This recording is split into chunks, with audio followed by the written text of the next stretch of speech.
പേരാമ്പ്രയിൽ UDF CPM സംഘർഷം. UDF നടത്തിയ പ്രതിഷേധ പ്രകടനം സംഘർഷത്തിൽ കലാശിക്കുകയായിരുന്നു. പ്രവർത്തകർക്ക് നേരെ പോലീസ് കണ്ണീർവാതകം പ്രയോഗിച്ചു. പോലീസിന് നേരെ കല്ലേറുമുണ്ടായി. സ്ഥലത്തെത്തിയ ഷാഫി പറമ്പിൽ എംപിക്കും പരിക്കേറ്റു.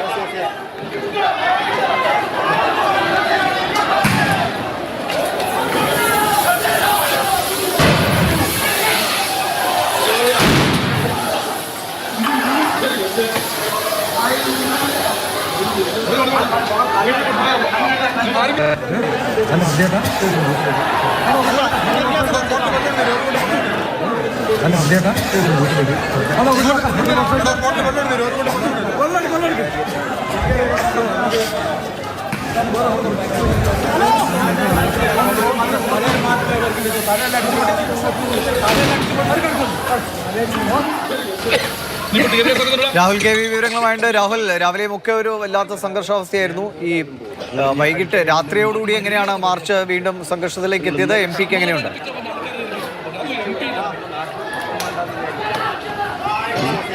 ദിവിഷ, അക്ഷരാർത്ഥത്തിൽ തെരുവ് യുദ്ധമാണ് പേരാമ്പ്ര ടൗണിൽ അരങ്ങേറിയത്. സ്ഥിതിഗതികൾ ഇപ്പോഴും ശാന്തമായി എന്ന് പറയാനും കഴിയില്ല. ഒരു ഭാഗത്ത് UDF പ്രവർത്തകരും മറുഭാഗത്ത് കൂടുതൽ പോലീസും ഇപ്പോഴും നിലയുറപ്പിച്ച് നിൽക്കുകയാണ്. ഇതിനിടെയാണ് ഈ പോലീസ് ലാത്തിച്ചാർജിൽ അതുപോലെ കണ്ണീർവാതക പ്രയോഗത്തിലുമൊക്കെയാണ് ഷാഫി പറമ്പിൽ എംപിക്കും അവിടെ ഉണ്ടായിരുന്ന UDF പ്രവർത്തകർക്കും പരിക്കേറ്റിട്ടുള്ളത്. നിരവധി പ്രവർത്തകർക്ക് പരിക്കേറ്റിട്ടുണ്ട്.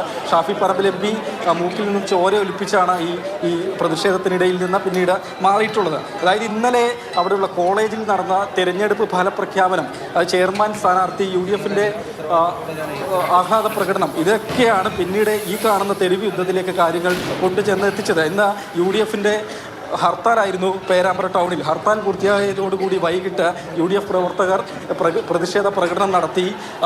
ആ സമയത്ത് തന്നെ ഇന്ന് ഉച്ചയോടുകൂടി പേരാമ്പ്ര പഞ്ചായത്ത് പ്രസിഡന്റിനെ ഈ ഹർത്താൽ അനുകൂലികൾ കോൺഗ്രസ് പ്രവർത്തകർ കയ്യേറ്റം ചെയ്തു എന്നൊരു പരാതി ഉയർന്നു വന്നിരുന്നു. തുടർന്ന് പഞ്ചായത്ത് പ്രസിഡന്റിന് ഐക്യദാർഢ്യം പ്രഖ്യാപിച്ച UDFനെതിരെ പ്രതിഷേധവുമായി DYFI പ്രവർത്തകരും നിരത്തിലേക്ക് ഇറങ്ങി. അതാണ് ഒരേ സമയം UDFന്റെയും DYFIയുടെയും പ്രതിഷേധമാണ് പേരാമ്പ്ര ടൗണിൽ നടന്നത്. തുടർന്ന് പ്രവർത്തകർ സംഘടിച്ച് മുഖാമുഖം നിന്ന് വിളി മുഴക്കുകയാണുണ്ടായത്, മുദ്രാവാക്യം മുഴക്കുകയാണുണ്ടായിരുന്നത്. ഇതിന് നടുവിലാണ് പോലീസ് ആദ്യമേ നിലയുറപ്പിച്ചിരുന്നത്. പിന്നീട് DYFI പ്രവർത്തകർ കുറച്ച് പുറകിലോട്ട് മാറി.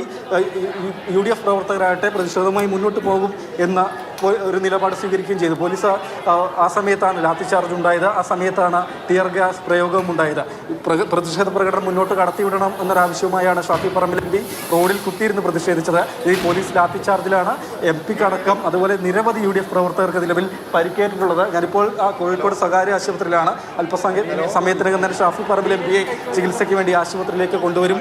ബാക്കിയുള്ള പരിക്കേറ്റ UDF പ്രവർത്തകർ പേരാമ്പ്രയിലെ ആശുപത്രിയിൽ ആണ് ഉള്ളത്. ഒപ്പം തന്നെ ഈ പോലീസുകാർക്കും പരിക്കേറ്റിട്ടുണ്ട്. നമ്മൾ ഇപ്പോൾ അല്പസമയം മുമ്പ് ദൃശ്യങ്ങളിൽ കണ്ടത് വടകര DYSP ആണ്. അദ്ദേഹം കൈക്ക് പരിക്കേറ്റത് ഈ കോഴിക്കോട് സ്വകാര്യ ആശുപത്രിയിലേക്ക് തന്നെ എത്തുകയും ചെയ്തിട്ടുണ്ട്.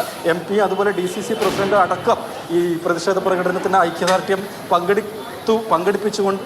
അറിയിച്ചുകൊണ്ട് പങ്കെടുത്ത ഈ പ്രതിഷേധത്തിനിടെയാണ് ഏതായാലും പോലീസിന്റെ ലാത്തിചാർജും ടിയർ ഗ്യാസ് പ്രയോഗവും ഒക്കെ തന്നെ ഉണ്ടായിട്ടുള്ളത്. അതിലിപ്പോൾ സ്ഥിതിഗതികൾ കുറച്ച് ശാന്തമായിട്ടുണ്ട്. വടകര കോഴിക്കോട് റൂറൽ SP പേരാമ്പ്രയിലേക്ക് എത്തുകയൊക്കെ ചെയ്തിട്ടുണ്ട്. ഒപ്പം കോൺഗ്രസിന്റെ നേതാക്കൾ ആശുപത്രിയിലേക്ക് എത്തിക്കൊണ്ടിരിക്കുകയാണ്.